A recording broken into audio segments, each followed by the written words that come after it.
Hi, this is Jennifer Gonzalez for Cult of Pedagogy. I'm going to demonstrate an instructional strategy called concept attainment. This is a really cool technique for introducing a new idea, for helping students grasp a concept that is abstract, complicated, or difficult to pin down with a simple definition. In science, this could be something like the concept of mammal, or in math, linear equation. It could be a social studies topic like communism, or a grammar term like noun. In health, it might be the characteristics of a balanced meal. In corporate training, the characteristics of effective feedback. In a place like culinary school, this may be the qualities of a good stock, or in music, the characteristics of the Baroque style. In PE, maybe it's the proper form of something like a golf swing. Here's how it works. First, the teacher shows a series of examples. We call these yes and no examples. The yes examples embody all of the qualities of the idea that you are trying to show them, and the no examples might have some, but not all of those qualities.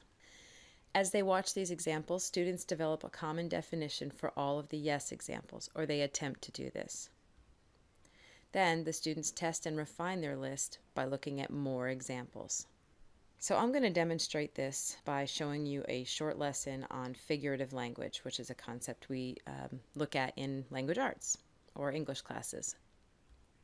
Now before I start, I'll say something like this to my students. Today we're going to study a technique that a lot of writers use.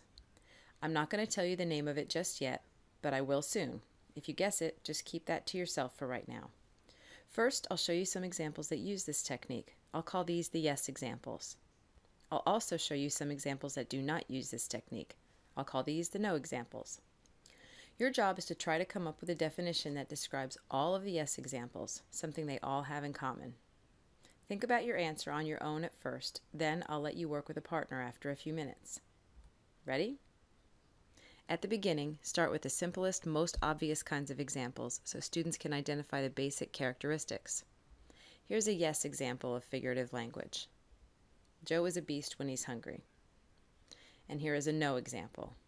Joe is cranky when he's hungry. It's important that your no examples not be so obvious that they're not taken seriously. For example, if you're running a workshop on appropriate dress in the workplace, you don't want your no examples to be so outrageous that participants don't really have to think to discern a difference. Here's another yes example. This class is like a torture chamber. And a no, this class is boring. At this point, students should already be starting to develop a theory about the concept you're presenting. You might ask them to share their thoughts or keep silent. Now that you have these first few examples, show a few more, gradually adding more that stray from the basic level. On the yes side, I might add, the flowers smiled up at the sun, and on the no side, I had fun at the party. And in this case, I'm starting to not do such an even parallel between the two because I'm starting to want to broaden their understanding of this concept. I'll add, my computer refuses to cooperate. Now ask students to come up with a list of attributes that describe this concept. Okay, talk to your partner and see if you can come up with a description that all the yes examples fit into. In this case, some students initially thought that my examples were all similes and metaphors. They suggest these, so I put them down because we're sort of brainstorming right now. Then they looked more carefully at the last two yes examples and realized a more broad description was needed to cover all the examples. So we crossed those out and changed the definition to comparing something human to something not human. But then that idea was scrapped when they realized that class and torture chamber weren't exactly human and non-human items, so an even more broad definition was written, comparing two unlike things to make a point. So here they're starting to get the idea that figurative language is where you are using some sort of device to make a point instead of just saying it plainly. Now that students are satisfied with their definition, we test it by giving them more yes examples, hopefully some that might challenge the group's definition further. So I would add on, it's raining cats and dogs. Here they're still sort of comparing raining to the idea of cats and dogs flying out of the head or out of the sky to make a point. So this kind of fits the definition, but then I give them this one. I'm dying of thirst. Now we're really starting to stretch. This is an example of hyperbole, so it's an exaggeration. After seeing two more yes examples, students revise their last definition, which was this, and they change it to this, saying something that isn't literally true but gets a feeling across. In this definition, one student used the word literally, which happens to tie directly into the concept I'm trying to teach them. Figurative language is the opposite of literal language. At this point, I can spend a few minutes giving students the formal definition for figurative language and the terms for the examples I showed them. Now, if you're a language arts person, you're probably thinking that I have not included all types of figurative language.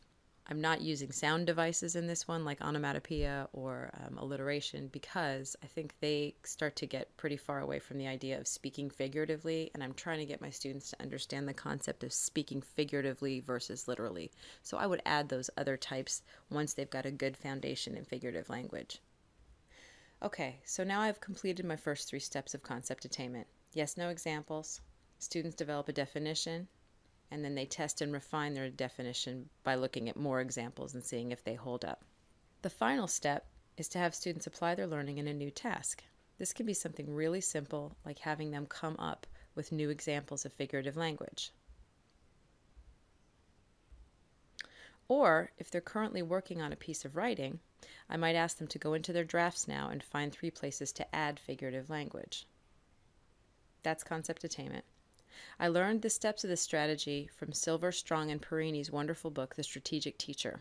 The concept attainment strategy is based largely on the work of Jerome Bruner in his book, Beyond the Information Given. If you have used concept attainment and have more information to add, please let us know in the comment section of this video. Happy teaching, guys!